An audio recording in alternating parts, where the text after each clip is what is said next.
ఇక కాకినాడ జిల్లా మూలపేటలో దారుణం జరిగింది. చెల్లిని వేధిస్తున్నారని ప్రశ్నించినందుకు ఓ యువకుడిని కొందరు హతమార్చారు. పెదపూడి మండలం రామేశ్వరానికి చెందిన రాకేష్ అమ్మమ్మ చనిపోవడంతో అంత్యక్రియలకు మూలపేట వెళ్లాడు. రాకేష్ చెల్లి దుకాణానికి వెళ్లి వస్తుండగా గ్రామానికి చెందిన కొందరు యువకులు ఆమెతో అసభ్యకరంగా ప్రవర్తించారు. దీనిపై రాకేష్ వెళ్లి ప్రశ్నించగా వారి మధ్య వివాదం జరిగింది. ఈ క్రమంలో రాకేష్ పై యువకులు చాకుతో దాడి చేశారు. తీవ్రంగా గాయపడిన రాకేష్ ను స్థానికులు ఆసుపత్రికి తరలించారు. అయితే అప్పటికే మృతి చెందినట్లు వైద్యులు తెలిపారు. ఘటనపై పోలీసులు కేసు నమోదు చేసి దర్యాప్తు చేపట్టారు. మా చిన్నమ్మ గారు కాకినాడలో చనిపోతే అక్కడ నుండే మేము అంబులెన్స్ లో తీసుకురావడం జరిగింది. ఇక్కడికి వచ్చిన తర్వాత పనులన్నీ చేసుకుంటూ ఉన్నాం. ఇక్కడ సదరు మా చెల్లితో మేము మాట్లాడుకుంటున్నాం. అమ్మాయిలాగా ఏం తినట్లేదు చూసుకోండి.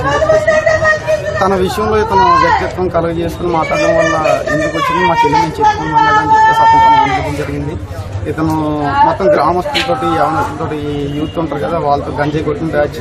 ఎందుకంటే వాళ్ళ మాట తీరి తెలుస్తూ ఉంటుంది. దాదాపు ఒక 45 మంది పైనే ఒక్కొక్కరికి 10 మంది దగ్గరికి ఒక్కొక్కరిని 10 మంది పట్టుకుని మా తమ్ముడు ఎదురుండి చూస్తూ ఉండగా వాళ్ళు పనిముట్టు అన్నారండి. ఒక ఆయుధాన్ని పట్టుకుని కత్తిని అంత నిర్దాక్షిణ్యంగా అంత గుండెల్లో పొడిచి చంపేసి అంత ఏమైందో తెలియలేదు. మొత్తం అంత ఒక మనిషి ప్రాణం తీసి అంత స్టేజ్కి ఎలా దిగజారిపోయారో కూడా తెలియట్లేదు. మొత్తం గ్రామానికి సంబంధించిన వాళ్ళే.